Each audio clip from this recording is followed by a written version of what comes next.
ध्यान से देखिए इस चेहरे के जख्म को, ये लड़का कोई आतंकवादी नहीं, बिहार का युवा है। ध्यान से देखिए ये सीना पे लगा जख्म को, ये लड़का कोई नक्सलवादी नहीं है, बिहार का युवा है जिसका पीठ मार के फाड़ दिया गया है, देख सकते हैं। ध्यान से देखिए इस चेहरे पे आया हुआ खून को, ये लड़का जो है वो कोई माओवादी नहीं है, ये बिहार का युवा है और इसके आंख को फोड़ दिया गया है। ध्यान से देखिए, ध्यान से देखिए, ये देखिए नाक को तोड़ दिया गया है। इस प्रकार का करतूत जो है बिहार के युवाओं के साथ इसलिए किया गया है क्योंकि ये लोग नौकरी मांगने गए थे और नौकरी भी किससे मांग रहे थे?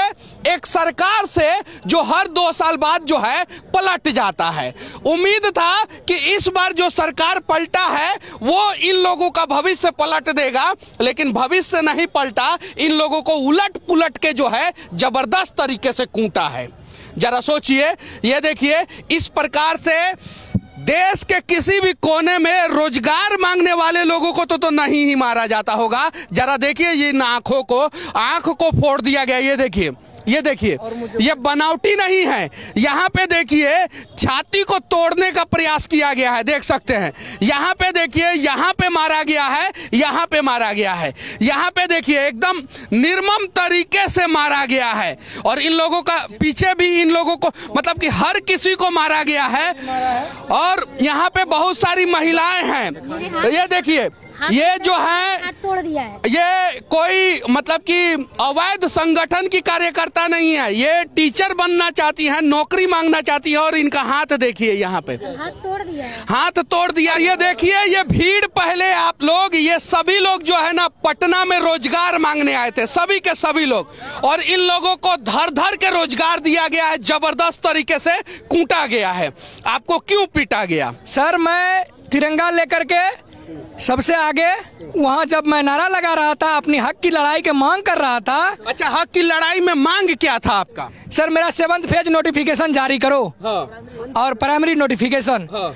और जब मेरे साथ मुझे चोट लगी और जब मैं भागता ½ किलोमीटर तक पुलिस पिटाते रही और मैं भागता रहा किसी तरह से, शायद मैं अगर गिर जाता तो शायद मेरी लाश जाती वहाँ से। और मेरे हाथ में तिरंगा भी था। कितने लोगों को मारा गया है वहाँ पे? वहाँ पे लगभग 23 लोग। 23 लोग घायल हैं जो SKPM-CH में भर्ती हैं। हम महिलाओं को पुरुषों के द्वारा बर्बरतापूर्ण लाठी चार्ज किया गया है। क्यों? क्योंकि हमारी मांग थी कि 7वां चरण प्राथमिक विज्ञप्ति अविलंब जारी करे, जबकि नियमावली बन चुका है। मारा गया है आपको? हम सर रोजगार मांगने गए थे, हमें पटक के बिहार में रोजगार मांगा जाता है क्या? नहीं, बिहार में पकोड़े तले जाते हैं यहाँ पे, और कुछ नहीं किया जाता है। और बिहार में रोजगार मांगिए तो आपको क्रिमिनल बना देगा। क्रिमिनल जैसा मारा है, आतंकवादी जैसा मारा है। 20 लाख रोजगार देने के बात करते हैं, अभी 2 दिन में इनका फुटफुटी निकल गया कि रोजगार नहीं देंगे। अच्छा, आपको क्यों मारा गया? सर मुझे भी 7th फेज नोटिफिकेशन चाहिए थी, सीटेट बीटेट पास अभ्यर्थी हैं। तो 7th फेज नोटिफिकेशन आप लोगों को नहीं दिया गया, उल्टा धर के कूट दिया गया। बहुत ज्यादा बर्बरतापूर्ण तरीके से मारा गया हम लोग को। सर क्या बोल रहे हैं? तिरंगा को अपमान किया गया सर। एक लड़का था दरभंगा का, उसको मतलब धाधम पर उसको गिरा के तिरंगा खींच के पुरुष कांस्टेबल के द्वारा हमारे बाल को खींचकर और नीचे लेटाकर हम लोगों को खींचा गया है, महिला को, जबकि वहाँ महिला कांस्टेबल थी। तो महिला कांस्टेबल करती ना सर, तो पुरुष कांस्टेबल हम लोग को बाल को खींचकर, आखिर हमारी क्या मांग थी? हमारी मांग जायज है। 7th फेज नोटिफिकेशन हम लोग मांग रहे हैं। हम लोग सीटेट बीटेट उत्तीर्ण अभ्यर्थी सारी अर्हता को पूर्ण कर लिए हैं। हम लोग एक शिक्षक जो बनते हैं, सारी अर्हता, सीटेट एलिजिबिलिटी टेस्ट हम लोग। जब पढ़े हुए लड़के जो है शिक्षक नहीं बनेंगे तब ना अनपढ़ लोगों को ये लोग घुसाएंगे और तब ना बिहार का शिक्षा व्यवस्था जो है वो चौपट होगा। ये सभी लोग जो है ना कहीं नहीं तो कहीं क्वालिफाई लड़के हैं, इन लोगों को जो है शिक्षक बनना चाहिए। बिहार में अभी एक स्कूल में 8 क्लास तक चलता है और सिर्फ उसमें 1 शिक्षक 2 शिक्षक है। आपको क्यों मारा गया है? सर जब हम लोग वहाँ शांति से प्रदर्शन कर रहे थे हम लोग विगत 3 वर्षों से सीटेट बीटेट उत्तीर्ण हैं। हम लोगों को सिर्फ आश्वासन दिया जाता है। और आज जब हम लोग अभी 1 अगस्त से हाल ही में हम लोग इससे पहले भी 26 दिनों का आंदोलन किए 45 डिग्री के टेम्परेचर पर। अभी 1 अगस्त से लगातार आंदोलन कर रहे थे। आज वहाँ डाक बंगला में हम लोग का आंदोलन था, वहीं हम लोगों को दौरा कर मारा है, हमको भी पीछे मारा है और मेरे आगे से यहाँ पे पैंट भी फट गया है। और हम लोगों की मांग जबकि जायज़ है, 7th फेज प्राइमरी नोटिफिकेशन के लिए हम लोग विगत 3 वर्षों से आंदोलनरत हैं। और ऐसा नहीं, शिक्षा मंत्री ने क्या बोला है आप लोगों को? सर शिक्षा मंत्री का जब न्यूज जाते हैं, न्यूज वाले लोग तो बोलते हैं कि हमें मार नहीं झगड़ा करना है, हमें मोहब्बत फैलाना है। और हम लोग सीटेट का हम लोग 7th फेज का नोटिफिकेशन मांगने गए तो ये देखिए कितनी अच्छी मोहब्बत फैलाए हैं कि ये चीर करके फाड़ करके। और अभी हम एक PMCH में भर्ती करवा के आए हैं जिसका 3 टाका यहाँ पे पड़ा है और उसका गंभीर रूप से हालत खराब है। और सीट 28 लोग PMCH में भर्ती है। भैया हम एक बताते हैं, यहाँ पे IAS जो हम लोग को अपर मुख्य सचिव जो हैं एक लेटर जारी किए थे, हम लोग को मांग गए थे जब जून में हम लोग किए थे कि आप लोग का हम ये जारी कर देंगे जुलाई के लास्ट वीक में। उसके बाद भैया उनका जब डेट खत्म हुआ तो हम लोग अगस्त में आए धरना स्थल पे और उसके बाद भैया उनके बातों को वैल्यू नहीं किया जा रहा है। और वही शिक्षा मंत्री के कान में कहते हैं ना अभी डेटवा नहीं दीजिएगा, ये ऐसे करके बोल रहे हैं वही प्रधान सचिव शिक्षा मंत्री को सिखा। अब लगता है कि रोजगार नहीं जंगल राज आ गया है और इसका आज परिभाषित हो गया कि निर्दोष अभ्यर्थियों के ऊपर दमन कर लाठीचार्ज किया गया। और इस प्रकार लाठीचार्ज किया गया कि जो हाथ में तिरंगा झंडा ले हुए थे फिर भी लाठीचार्ज हमारे दिव्यांग साथी। मोदी जी ये आपके भाषा में दिव्यांग थे और दिव्यांगों के ऊपर लाठीचार्ज किया गया है। इसके पहले आप ही की सरकार थी बिहार में, अभी सरकार बदल गई है। यहाँ पे सरकारें बनती है बिगड़ती है, मलाई सिर्फ और सिर्फ नेता खाते हैं। यहाँ के लोगों को अगर कुछ खाना होता है तो लाठी मिलता है उन लोगों को। जरा सोचिए, ये सभी लोग जो है कहीं नहीं तो कहीं साधारण परिवार के, गरीब परिवार के युवा हैं जिन्हें उम्मीद है कि नौकरी मिल जाएगा तो इस बार अपने माता पिता का इलाज कराएंगे, बहन की शादी करेंगे, बच्चे का इलाज कराएंगे, बीबी का इलाज कराएंगे और इन्हें उसके बदले में मिलता तो क्या है? लाठी। जरा सोचिए।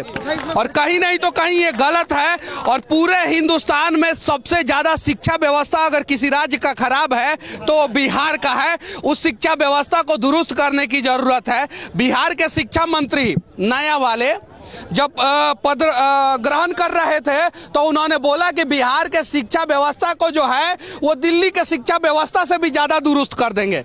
क्या ऐसे दुरुस्त होगा बिहार का शिक्षा व्यवस्था? जरा सोचिए। सर मैं और अब एक आंख से ही उम्मीद लग रहा है, भरोसा कर रहा हूँ कि सर एक नहीं दिखाई दे रहा है। नहीं, कुछ नहीं दिखाई दे रहा है, कुछ नहीं। अब मैं कैसे क्या करूँगा? तो जरा देखिए बिहार के लोगों, जिस प्रकार से आपके बच्चों को मारा जा रहा है, क्या कभी इस प्रकार से नेताओं को या नेताओं के बच्चों को मारा जाता है? क्या इस प्रकार से बड़े बड़े अधिकारियों को मारा जाता है? नहीं। जब उनके साथ इस प्रकार की बर्बरता नहीं की जाती है तो इन युवाओं के साथ ऐसी बर्बरता क्यों की जा रही है? क्या नाम हुआ आपका? अखिलेश कुमार। कहाँ घर है? बाके बाजार ब्लॉक। अच्छा, क्यों मारा गया आपको?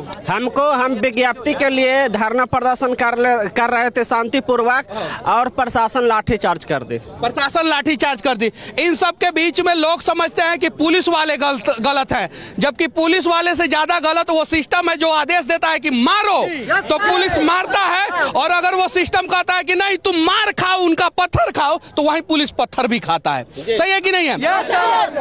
तो कहीं नहीं तो कहीं सिस्टम में बैठ के मेरा हाथ तोड़ दिया मार के। देखिए इस बेचारे, मैं मधुबनी से आया हूँ सर। मेरा जैसे मैं बेगना हूँ, मैं शिक्षा का अभ्यर्थी हूँ। देखिए मेरा हाथ तोड़ दिया है। मैंने क्या कसूर किया सर? इस स्वतंत्र देश में इनका जिस हाथ से कलम चलाना चाहिए अब वो हाथ से किस हाथ से कलम चलाएंगे सर? उसमें भी दाया हाथ के पार किया गया है। हम ये आँख से पढ़ाएंगे कि हम ये क्षति होता तो क्या करते सर? ये देखिए, क्या नाम हुआ आपका? सुजीत कुमार। कहाँ से हैं? वैशाली हाजीपुर से है। हाजीपुर से? जी सर। जरा सोचिए, जहाँ पे लोकतंत्र का जन्म हुआ वहाँ पे इस प्रकार से करतूत किया जा रहा है। क्या नाम हुआ आपका? जी दिलीप कुमार। आप भी अभ्यर्थी हैं? जी सीटेट पास अभ्यर्थी हूँ 19। अच्छा, तो कितना लाठी मिला है आपको? जी सर मुझे हमारे दोस्त लोग साइड कर दिया, नहीं तो हमें भी लगता। आपको भी लगता? जी। क्या नाम हुआ आपका? अनिकेत कुमार सर। कितना लाठी मिला है? दो लाठी मेरा हाथ पे पड़ा है सर, पीछे पड़ा है सर, पीछे पड़ा 3 साल नौकरी नहीं मिला, लाठी मिल गया। जी सर, यहाँ लाठी ही मिलता है सर, नौकरी रोजगार के बात कि चीन पाकिस्तान का लोग आपको देंगे क्या, आप ही लोग को न देंगे? शिक्षा मंत्री का बयान है कि उनका कहना है कि पूछा जाता है उनसे कि 7वां चरण कब आएगा तो बोलते हैं कि चीन, अफगानिस्तान और पाकिस्तान से अभ्यर्थी आएंगे। अरे भाई, कौन नहीं जानता है कि हिंदुस्तान से आएगा? ये तो एक बच्चा भी जानता है कि 6ठा के बाद 7वां। उनसे पूछा जाता है कि 7वां चरण कब आएगा तो बोलते हैं कि 7वां, 8वां, 9वां सब चरण आएगा। ये शिक्षा है, ये शिक्षा मंत्री बिल्कुल हम लोग को सिर्फ आश्वासन मिल रहा है। वो सिर्फ यही बोलते हैं कि अभी हम सिर्फ फोटो खिंचाने के लिए आए हैं, जब काम करने के लिए बुलाएंगे तब आना। अच्छा, मंत्री कहते हैं कि हम लोग के साथ फोटो खिंचवा लीजिए, विज्ञप्ति मत दीजिए। फोटो खिंचवाने से काम धाम चलेगा? ये चाहिए उनका विज्ञप्ति। ये देखिए, ये बिहार के भविष्य हैं, और जब बिहार के भविष्यों का ही भविष्य बर्बाद किया जाएगा तो बिहार का भविष्य कैसे बचेगा? श्रीमान, आज हम लोगों पे जो लाठी चार्ज हुआ है, पैर फूटा हुआ सर, आज हमारा पैर फूटा हुआ है और हम लोग भागे नहीं, मतलब डटे रहे। हमारे एक साथी दरभंगा के हैं, अनिसुर रहमान सर, जो आज हमारे छात्र के ऊपर लाठी चार्ज करके, हमारे छात्र के ऊपर, मतलब आप छात्र नहीं हैं, आप नेता हैं क्या? नहीं सर, तो आप हाँ, तो वैसे बात कीजिए। हमारे उसमें तो सब आ गए ना सर। इसलिए मैं कहना चाहूँगा कि जिस प्रकार से लाठी का बलपूर्वक प्रयोग किया गया है माननीय नीतीश जी के आदेश पे, 3 साल से हम लोग मानसिक तौर पर विकलांग है। केवल डेट मिलती है, तारीख पर तारीख मिलती है, लेकिन विज्ञप्ति नहीं आता है। और मैं कहना चाहूँगा कि अगर विज्ञप्ति नहीं आएगी इस बार तो मर जाएंगे, मिट जाएंगे, पर विज्ञप्ति लेकर ही जाएंगे। क्या हुआ था आप लोगों के साथ? सर, हम लोग अपना शांतिपूर्वक तरीके से जो है, हम लोग अपना विज्ञापन को लेकर के, हम लोग शिक्षक अभ्यर्थी हैं, हम लोग चाहते हैं कि नीतीश जी ने वादा किया था वो नौकरी हम लोगों को दे, लेकिन हम लोग जब सड़क पर निकले तो हम लोगों को लाठी चार्ज किया गया सर। इस तरह से आप लोग उपद्रव नहीं ना मचा रहे थे? नहीं सर, हम लोग उपद्रव नहीं, हम लोग एकदम उपद्रव बैठे हुए थे, शांति तरीके से हम लोग अपना प्रोटेस्ट कर रहे थे। हम लोग बाहर शांति से घर नहीं भाग बैठे हैं, यहाँ भी शांति से ही थे। आइए। जी सर, मैं सर सीमांचल के जिला पूर्णिया से आया हूँ अपनी बहाली की मांग को लेकर। ये सरकार और अपर मुख्य सचिव और प्राथमिक शिक्षा निदेशक ने लिख कर दिया था कि अंतिम जुलाई में आपका शेड्यूल जारी कर दिया जाएगा, लेकिन सर आज 22 अगस्त हुआ है, इस सरकार का अंतिम जुलाई नहीं हुआ है। हम लोग अपने न्याय के लिए लेकर शांतिपूर्ण मार्च कर रहे थे, वहाँ पर तालियों से हम लोग अपने डिमांड को रख रहे थे और उन्होंने तुगलकी फरमान के साथ हम लोगों पर जुल्म के साथ लाठीचार्ज किया है। कई अभ्यर्थी घायल हुए हैं। आखिर क्यों सर? एक विकलांग क्या पीएमसीएच में एक लड़का भर्ती है सर, पीएमसीएच में जो एक अभ्यर्थी एडमिट है सर, वो लास्ट टाइम आईसीयू में है सर। वो कृपया सर, उसको लास्ट स्टेज में है, वो मर गया। अब मैं क्या, अनाथ हो गया सर। एक शिक्षक अभ्यर्थी होने के नाते अनाथ हो गया सर। आप बताइए सर, सीरियस था सर। सर अभ्यर्थी का कुछ होगा तो मजाक नहीं, हम सरकार को मार देंगे, पुलिस प्रशासन को। साथी का कुछ हो जाएगा तो हम लोग नेता को छोड़ेंगे नहीं। हमारे अगर साथी को कुछ होता है, हमारे साथी को कुछ होता है, बोलिए हमारे को छोड़ेंगे नहीं। एडीएम को बर्खास्त किया जा सर, एडीएम को तिरंगा लिए हुए वो हम लोग भी जान देंगे, हम लोग भी जान देंगे, हम लोग भी आत्मदाह करने, हम लोग भी जान देंगे। कहाँ तक तो बंद पाले सर, 3 साल से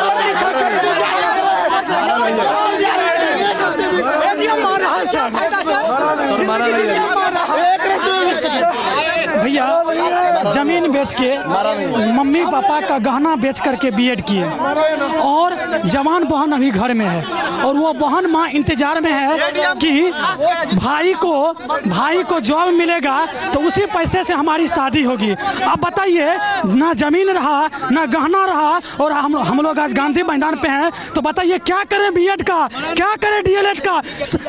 110 नंबर सीटेट में मैं लाया हूँ, 110 नंबर सीटेट में लाया हूँ, क्या करूँ इस सीटेट का। शिक्षा मंत्री का कहना है बहुत जल्द आएगा सर। पेट में 9 महीने के बच्चे को पता रहता है कि 9 महीने में उसका जन्म होगा, लेकिन 7वां चरण का कुछ पता नहीं है सर। हम लोग क्या करें सर, आप ही बताइए। विनती है सरकार से कि कम से कम इस प्रकार से दुर्व्यवहार जो है बिहार के युवाओं के साथ ना करे। इतना बुरे तरीके से मारा जाता है। बहुत सारे छात्र जो है हॉस्पिटल में अभी एडमिट है। कुछ लोग बोल रहे हैं कि एक छात्र मर गया है, कुछ लोग बोल रहे हैं अभी क्रिटिकल कंडीशन में। अब सच्चाई क्या है हॉस्पिटल में जाने के बाद पता चलेगा, लेकिन इस प्रकार से डंटा चार्ज करने वाले अधिकारी और नेता के ऊपर कार्रवाई होना चाहिए बस। जय हिंद।